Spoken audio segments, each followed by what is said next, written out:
Σκέψου τώρα, μεγάλο 10 μέρες να κλείσουν τα σφαγεία σε όλη τη χώρα. Δηλαδή 10 ολόκληρες μέρες να μην έχουμε κανένα κρέας σε ό,τι έχει να κάνει με τα πρόβατα και τα εγωπρόβατα.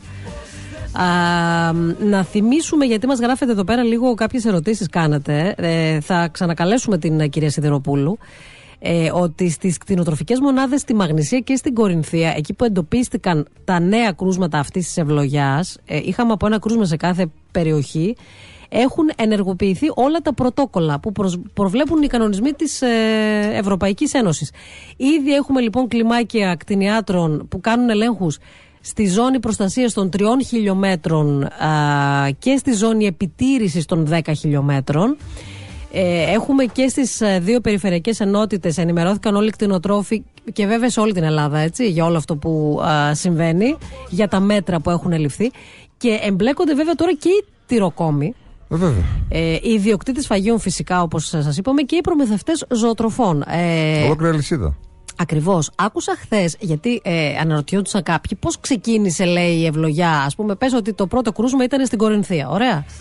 Πώς ξαφνικά μετά από λίγο είδαμε ότι είχαμε το ίδιο κρούσμα στον Εύρο. Άκουσα, και θα μας τα πει καλύτερα και η κυρία Σιδηροπούλου, σε ρεπορτάζ συναδέλφων χθες στα δελτία ειδήσεων, ότι μπορεί είτε από πουλιά αλλά και από τις ζωότροφες να μεταφερθεί ο ιός από το ένα κοπάδι στο άλλο. Λοιπόν, και πάμε τώρα στην Αντιπρόεδρο της Πανελλήνιας Ένωσης Κτηνοτρόφων και την Πρόεδρο του Πανσεραϊκού Κτηνοτροφικού Συλλόγου, την κυρία Ελπίδα Σιδηροπούλου. Κυρία Σιδηροπούλου, καλημέρα σας από τον Στάτους. Καλημέρα. Φαντάζομαι ότι δεν είστε καλά. Συνήθως ρωτάω τι κάνατε, πώς είστε, αλλά με όλα αυτά που συμβαίνουν φαντάζομαι θα υπάρχουν πολύ μεγάλες δυσκολίες.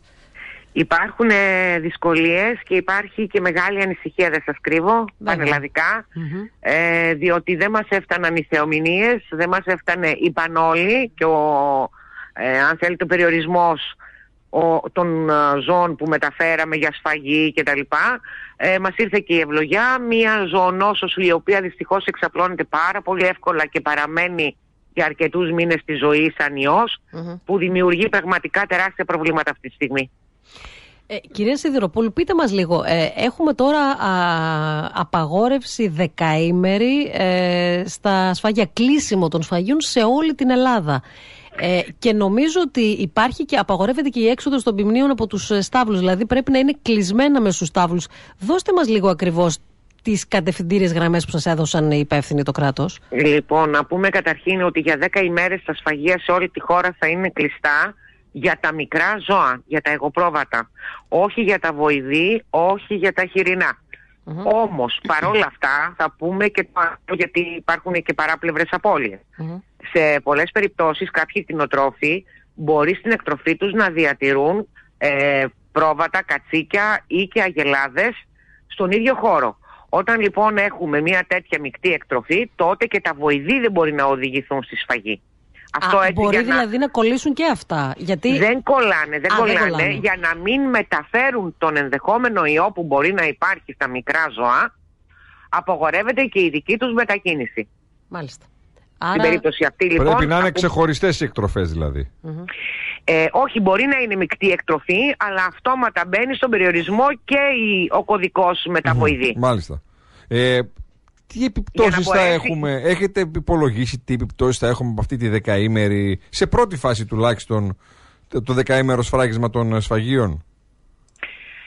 Λοιπόν, αυτό που εμάς μας ανησυχεί είναι, είχαμε πάσει τη ζημιά με την πανόλη και σκεφτείτε ότι το 15 Αύγουστο, το μικρό Πάσχα που λέμε του καλοκαιριού, υπήρχε ένα τεράστιο οικονομικό πρόβλημα στους κτηνοτρόφους, γιατί ήταν όλα μπλοκαρισμένα. Αυτή τη στιγμή, για να μην πάμε στο Πάσχα που είναι λίγο πιο μακριά, μας ανησυχούν τα Χριστούγεννα. Παραμένουν λοιπόν όλα αυτά τα ζώα εκεί, μπαίνουμε σε μια καραντίνα και ναι, μπορεί να ανοίξουν τα σφαγεία σε 10 ημέρες. Δεν γνωρίζουμε, αυτή είναι η απόφαση που υπάρχει, και δεν γνωρίζουμε όμως την εξέλιξη της νόσου, γιατί εμείς δεν πιστεύουμε ότι αυτή τη στιγμή έχει ελεγχθεί σε όλη τη χώρα. Από τη στιγμή που έχει εξαπλωθεί από άκρη σ' άκρη, είναι θέμα χρόνου να μάθουμε και για άλλα κρούσματα. Αυτό πιστεύουμε εμείς πρώτον.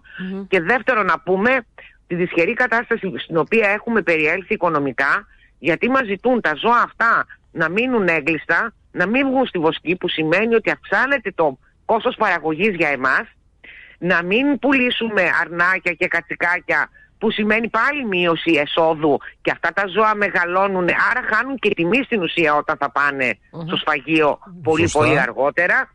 Και βεβαίως να πούμε ότι θα ξαναδούμε το γνωστό γλέντι των εισαγωγών, με τους εισαγωγείς να τρίβουν τα χέρια τους και τους γύρω από αυτούς, με αποτέλεσμα να οδηγηθούν όλα αυτά στα σούπερ μάρκετ και σε κάποια κρεοπολία, έτσι, και δεν γνωρίζουμε κατά πόσο αυτά θα είναι πλήρως ελεγμένα.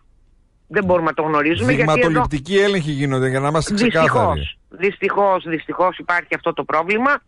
Και λοιπόν πάμε στον καταναλωτή, ο οποίος, τι θα του πούνε του καταναλωτή, επειδή έχουμε μείωση ζωικού κεφαλαίου στη χώρα και έχουν μειωθεί τα αρνάκια και τα κατσικάκια, τώρα θα είναι πιο ακριβά. Απλά τα λέω. Σωστά. Συγγνώμη. Απλά πρέπει να τα πούμε για να καταλάβουμε. Ναι, θα έρθει και αυτό. Το περιμένουμε και αυτό, δυστυχώς. Έτσι, και θα πάμε βεβαίως μετά και στο γνωστό, το τυρί, φέτα, το γάλα κτλ. Καταλαβαίνετε, δηλαδή δεν μπορεί. Ήταν που ήταν στραβό το κλίμα, το φαγητό γάιδαρος που λέμε. Ακριβώς, θα πρέπει όλα αυτά λοιπόν να ελεγχθούν. Το Υπουργείο Αγροτικής Ανάπτυξης με το Υπουργείο Ανάπτυξης θα πρέπει να λάβουν μέτρα χτες για να μην συμβεί αυτό εν ώψη εορτών. Πρώτον, θα πρέπει να στηριχτούν οι κτηνοτρόφοι, γιατί έχουν απώλεια εισοδήματος σε στιγμές που τα οικονομικά τους είναι σε πολύ κακή κατάσταση, δεδομένου ότι και μέσα από τη νέα κάποια τα προβλήματα που προέκυψαν είτε στον ΟΠΕΚΕΠΕ, είτε στις χρηματοδοτήσεις, είτε στις μειώσεις και τη σύγκληση βάση πράσινης, ΚΑΠ, όπου υπάρχουν μειώσεις στα ποσά που παίρνουν σήμερα οι κτηνοτρόφοι, ήταν κερασάκι στην τούρτα και όλο αυτό. Μάλιστα.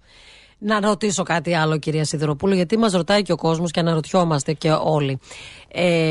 Μάθαμε από πού ξεκίνησε όλο αυτό, από πού προήλθε ο ιός, γιατί ακούμε διάφορα, ότι ήρθε από την Τουρκία, ότι φέρανε ζώα από αλλού, ότι ξεκίνησε από την Κορινθία. Σας έχει πει κάτι κάποιος? Και επίσης... Ναι, η ευλογιά, επειδή την είχαμε ξαναζήσει το 2013, έρχεται πάντα από Τουρκία. Είτε με μεταφορά ζώων, είτε με μεταφορά ζωοτροφών, είτε ακόμα και στη βοσκή. Γιατί φανταστείτε ότι στα σύνορα τα ζώα αυτά είναι σε απόσταση λίγων μέτρων όταν βόσκουνε. Καταλαβατε. Αυτό λοιπόν είναι γνωστό της πάσης. Που σημαίνει ότι θα έπρεπε να είμαστε πάρα πολύ προσεκτικοί, διότι το ξαναζήσαμε το 2013. Άρα, τώρα λοιπόν, τι ακριβώς συνέβη και κάτι λοιπόν, την μπάλα. Εντοπίζεται μία τρύπα, ένα κενό στους ελέγχους που γίνονται στα ζώα που έρχονται από Τουρκία ή από οποιαδήποτε άλλη χώρα του εξωτερικού? Ακούστε, δυστυχώς εμείς καταγγέλουμε πάντα και θα μας έχετε ακούσει, έχει καταντήσει πια γραφικό το κομμάτι των ελληνοποιήσεων, που έτσι κι αλλιώς, έτσι, η διαδρομή του έχει να κάνει από τις πύλες εισόδου της χώρας. Άρα λοιπόν εκεί έπρεπε να είμαστε αστακοί σε όλα τα κομμάτια του ελέγχου. Όταν έχουμε αυτή τη στιγμή τους κτηνοτρόφους που επί 10 και πλέον χρόνια ορίονται ότι δεν είναι στελεχωμένες κτηνιατρικές υπηρεσίες του Εύρου, ότι υπάρχει ένα τεράστιο κενό σε ελέγχους, είτε από εκεί είτε και από εμάς εδώ από τις Σέρρες, μας έχετε ακούσει πάρα πολλές φορές να γκρινιάζουμε για το κομμάτι αυτό, και δεν επί της ουσίας πέφτουν από πάνω. Αντιλαμβάνεστε ότι είναι πάρα πολύ εύκολο κάθε φορά να βρισκόμαστε σε αυτή την κατάσταση. Κυρία Σιδηροπούλου, πρακτικά υπάρχει δυνατότητα να ελεγχθούν όλα τα εισαγόμενα ζώα, ζωοτροφές όπως είπατε? Πρακτικά μπορεί να γίνει αυτό το πράγμα? Ακούστε, για το όλα δεν μπορούμε να είμαστε σίγουροι. Αλλά να σας πω κάτι. Αν εμείς φτάσουμε σε ένα βαθμό του 70%, να είστε σίγουρος ότι τα πράγματα θα είναι πάρα πολύ καλύτερα. Όταν βάζουν έναν έλεγχο και μέσα σε 3 ημέρες εισπράττουν 40 εκατομμύρια από πρόστιμα και μετά από 4 μέρες φεύγουν οι έλεγχοι, εσείς τι καταλαβαίνετε? Μάλιστα. Πολλά. Καταλαβαίνουμε πολύ καλά τι εννοείται.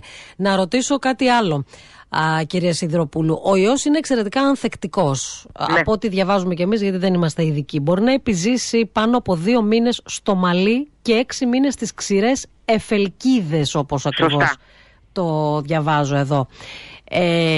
Εσείς θεωρείτε ότι με το κλείσιμο 10 μέρες των σφαγείων θα αντιμετωπιστεί το πρόβλημα? Θα είμαστε δηλαδή μετά οι καταναλωτές ασφαλείς να φάμε, να καταναλώσουμε εγωπρόβατα και πρόβατα κτλ. Και τα άρρωστα ζώα γίνονται καλά ή θανατώνονται? Θέλω να πω, υπάρχει κάποιο φάρμακο για αυτή την... Γιατί ακούσαμε για εμβολιασμούς στις ζώνες επιτήρησης. Τι σας είπανε, θα γίνει δεν κάτι έχουν τέτοιο? γίνει, καταρχήν να διαλευκάνουμε κάτι. Δεν έχουν γίνει εμβολιασμοί στις ζώνες επιτήρησης. Εντάξει.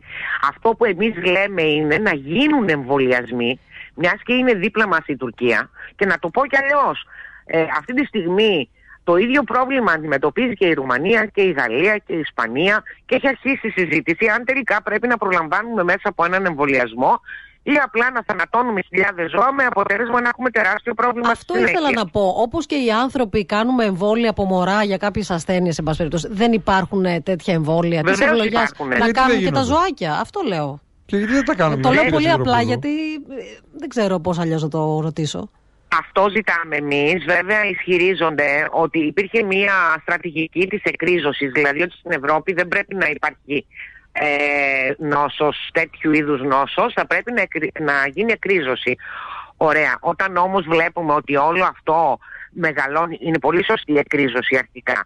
Όταν όμως έχουμε τέτοια επέκταση και σε τέτοια έκταση στην Ευρώπη, τότε δεν μπορούμε να μιλάμε για εκρίζωση, γιατί θα μιλάμε για σχεδόν αφανισμό του ζωικού κεφαλαίου. Πρέπει να πάμε στο επόμενο βήμα, που είναι ο καθολικός εμβολιασμός. Μάλιστα. Αυτό μου κάνει πολύ μεγάλη εντύπωση, το ότι ενώ υπάρχουν τέτοιοι ιοί στα ζώα τα οποία τρώμε εμείς οι άνθρωποι, και για να μην υπάρχει όλο αυτό, οι θανατώσεις κτλ. Για ποιο λόγο δεν γίνονται οι εμβολιασμοί και πριν? Μιλάμε για μεγάλη έκταση, όπως είπατε. Σε όλες σχεδόν τις ευρωπαϊκές χώρες υπάρχει πρόβλημα. Δυστυχώς έχει εξαπλωθεί και είναι ακριβώς αυτό που λέγαμε, ότι δεν πεθαίνει εύκολα. Ζει πολύ καιρό, που σημαίνει ότι μπορεί να κάνει ζημιά ακόμα και το τελευταίο, δηλαδή τον έκτο μήνα. Να ρωτήσω κάτι άλλο. Μας το ρωτάει εδώ φίλος ακροατής και είναι πολύ ωραία ερώτηση. Όλο αυτό το κρέας για τα ζώα που θανατώνονται, που πετιέται, γιατί πετιέται, και αφού απαγορεύονται τις σφαγές, πού και πώς θανατώνονται τα κοπάδια? Αυτό το ξέρουμε και θα θέλαμε να μας το πείτε. Ναι, καταρχήν τα ζώα αυτά δεν σφαγιάζονται. Ο θάνατός τους έρχεται με ένα σύστημα το οποίο πρέπει να είναι, σύμφωνα με την Ευρωπαϊκή Ένωση, ανώδυνο. Η ταφή τους γίνεται στο χώρο εκτροφής, γίνεται υγειονομική ταφή, έτσι ώστε να μην υπάρχει γύρω-γύρω εστία μόλυνσης, και δεν μεταφέρεται σε κανένα σφαγείο, γιατί αντιλαμβάνεστε ότι αν μεταφέραν όλα αυτά τα ζώα στα σφαγεία, τότε θα ήταν τραγικό, γιατί θα είχε εξαπλωθεί πραγματικά από άκρη σ' άκρη η νόσος. Μάλιστα. Κυρία Σιδηροπούλου, σας ευχαριστούμε πάρα πολύ. Να μην φοβάται ο κόσμος να φάει. Αυτό τα ζώα τα οποία νοσούν θανατώνονται. Άρα λοιπόν εσείς θεωρείτε, γιατί θα μιλήσουμε και με εκπρόσωπο από τους κρεοπόλες να μας πούν, έχουν και αυτή την δική τους ανησυχία. Και ο κόσμος έρχεται Χριστούγεννα, έρχονται γιορτές, ανησυχεί. Θα έχουμε κρέας εγωπροβάτων στην Ελλάδα δικό μας? Πώς το βλέπετε εσείς όλο αυτό? Θα είναι όλο εισαγόμενο. Μάλιστα. Καταλάβαμε πολύ καλά, κυρία Σιδηροπούλου. Σας ευχαριστούμε πολύ. Θα τα ξαναπούμε. Καλά, και εμείς ευχαριστούμε για το βήμα. Καλή συνέχεια.